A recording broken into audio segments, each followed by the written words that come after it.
I'm a first-generation student, so I didn't know much about career options. And I remember taking a health class in 8th grade, and we had a small unit on nutrition, and we learned about eating disorders. And I remember going home to my now sister-in-law, and I told her about it, and she was like, "Oh, why don't you become a dietitian?"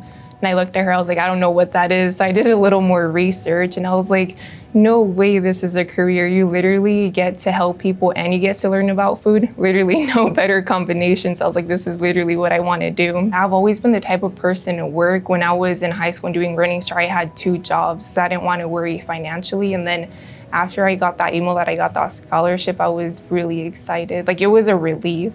When I learned about nutrition and about that field, I reached out to Confluence my junior year, and I was able to job shadow. So I job shadowed an inpatient dietitian, an outpatient family medicine, and a diabetes educator.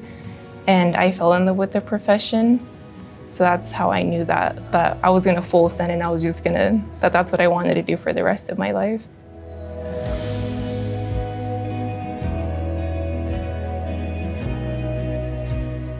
My parents have worked in agriculture pretty much all of their life. Growing up, when they lived in Mexico, they used to work in agriculture, and then they moved here. And my dad has worked for Stimult for about 30 years now. So he's been with that company. And since I can remember, they've always worked. Like, my dad has worked day shift and my mom has worked night shift. That way they can switch off and take care of us. And I really appreciate everything that they've ever done for me.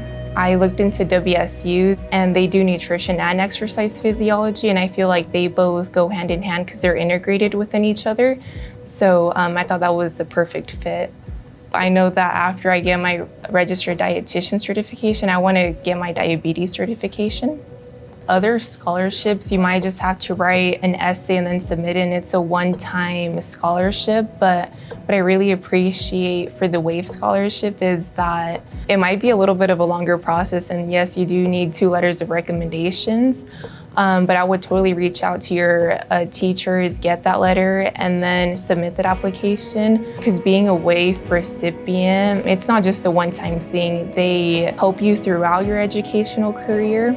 It's not only financial, but it's also all these workshops that they offer. They offer mock interviews, which I found super helpful, especially because you do interviews when you want to get a job. Or for example, I just had an interview last month for grad school, and they help you figure out ways to answer questions, and they give you tips. They offer a luncheon in the summer, they offer the holiday dinner, and you get to meet a lot of other students just like you, and it's really motivating and inspirational.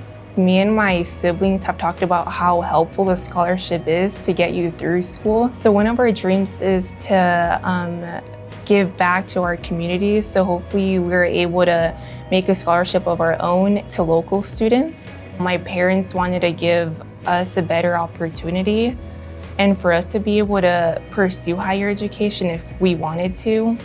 So I feel like they left everything behind and started over here, and they built nothing into something. WAEF offered an opportunity, and because of them, I'm able to focus more academically. And for that reason, I feel like I've gotten this far in my educational career. And I'm just really blessed for everything that they do for the students in the community.